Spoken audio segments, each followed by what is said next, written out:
All right. So there you go, Anthony. Alright. I've gotten a lot of praise, such as thank you for your service, handshakes, paid meals, even a little bump up to first class on a flight, when traveling, being in the service. They're all really great things. Make me realize why I did it and why I'm be proud. But sadly, I realized a lot more that I get more of like a reference to Call of Duty, like, oh, did you drive a tank like in the game? Or, oh, who do you kill? What do you shoot? It's not all about that. And I really want to clarify today the reality of a soldier's life, at least from an Army's perspective. Not to persuade you, but to give you more of an insight. And having 3 years experience on the subject kind of helps a little bit. And I want to explain from the start of basic training, where it all starts, clarify that it's not just about how people can look at us and give us the name of like we're dicks or have a bad attitude. So it's not all about that. So I want to start with basic, give you an insight of the unit life, and then how it goes through deployment.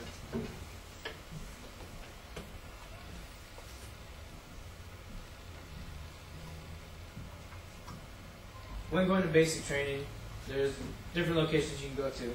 Fort Sill, Oklahoma, Fort Jackson, South Carolina, and Fort Benning, Georgia. Picture on the bottom right here is from a group finishing up their, I think it was 12-mile road march out of Fort Benning, Georgia. Up top is from Fort Sill, Oklahoma, and over to the left, of course, is our motivation, new family, drill sergeants that push us to be who we are today. And the training consists of 9 weeks for everybody, mandatory, and then after that you go to your specialty job training, anywhere from 4 to 82 weeks. My training was an additional 5, so it really wasn't that much more, just extra shooting and blowing stuff up. And in the training, you overcome obstacles such as this. It's everyone's biggest fear, is the Eagle Tower. 40 feet high, you have to climb up the ladder, and then tightrope walk down one way, rope haul another way, and then single step shuffle over the other way, and then rappel off 40 feet in the air. All on your own, no support. And in doing obstacles such as that, or 12-mile road marches with 60 to 80 pounds of gear, it really builds camaraderie between people that you're with. You know, you develop new skills, things you never thought you could do. And it also helps, it pulls away, it breaks you down from being, you know, an everyday person, you know, partying, nightlife, everything that you're used to doing. It takes it all away and shows you that there's more to what you think you can do. And in going from this, once you graduate after your 9 weeks, and then from your specialty school, you then go transfer over to a unit and join your Army life. And again, many, many different places you can go. Korea, Germany, Italy, Kansas, New York, all over the place. I sadly was in Kansas, and as you can tell, not very and you then pick up your lifestyle. You pretty much spend a whole year in rotation, prepping and training for deployment. You know, we spent the winter doing nothing but laying in the snow, very cold, very uncomfortable. And then spend the springtime just a bunch of training. You could be out for up to 2 to 3 weeks at a time, very little sleep, very little to eat. But it's not all bad. It's not just straight training. It's not just straight. They give us no life. I mean, we have fun over there. We were training, doing train-up, going to NTC and playing around in the dirt. And here was where we were in NTC. Again, training for deployment. It's just, all it is out there is it's, if you're not working, you're sleeping, and if you're not catching up on your sleep from working, you know, you're out in the field.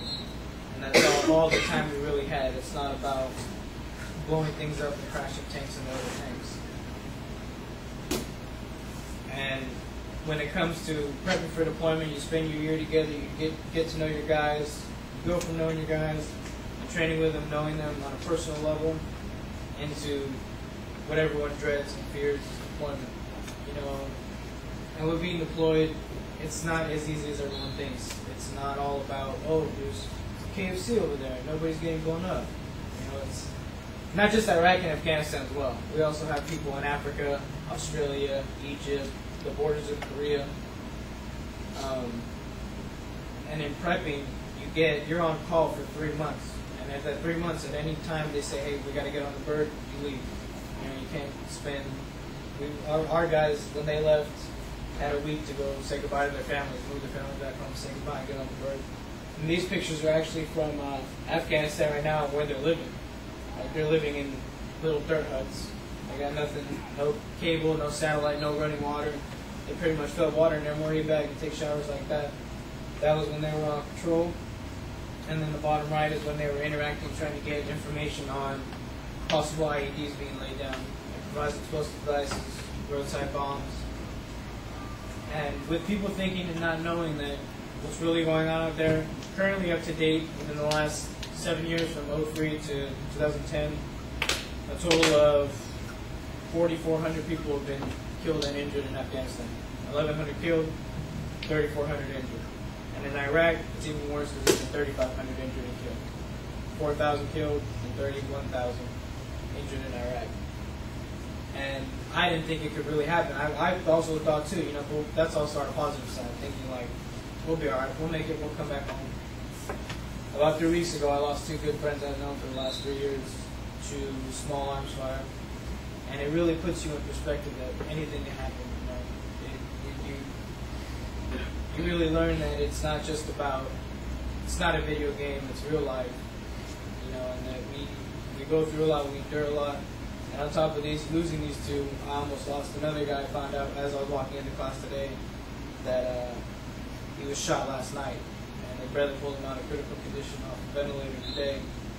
Not really relevant to the topic, I understand, but it's it's something that people need to know and realize that military life is very, very deep and enduring. So I hope that after today, with giving personal facts and experiences from myself and friends, and the statistics according to Helen and Harry Highwater of Unknown News, that you guys have a better insight of it not being a video game or a movie.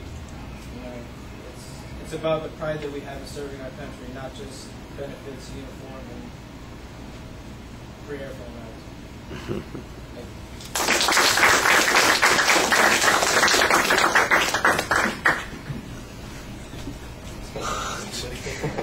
Everybody's coming back. I know.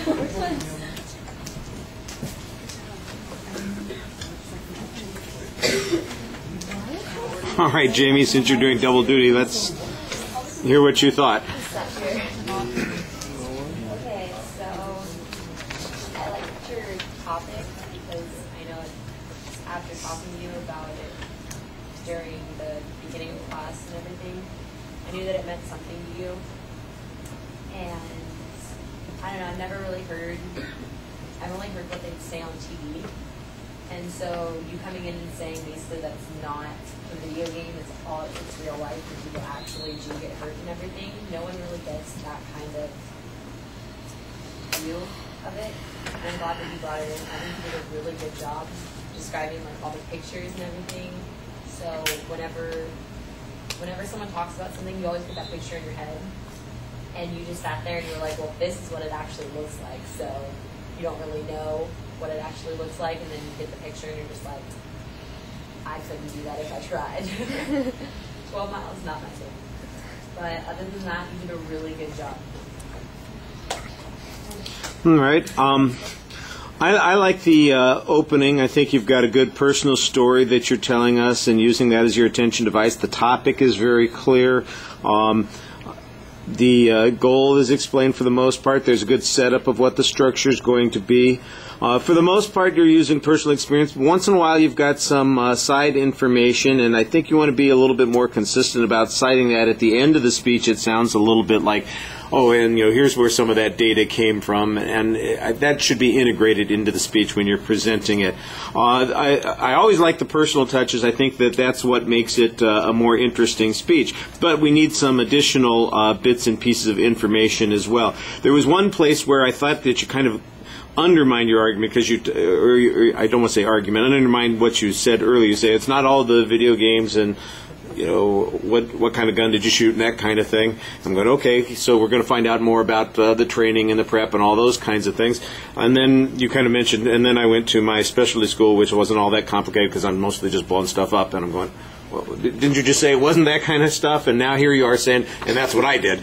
So that seems a little inconsistent. But I know that there's a lot of training that you're doing, and you could maybe talk about how the training is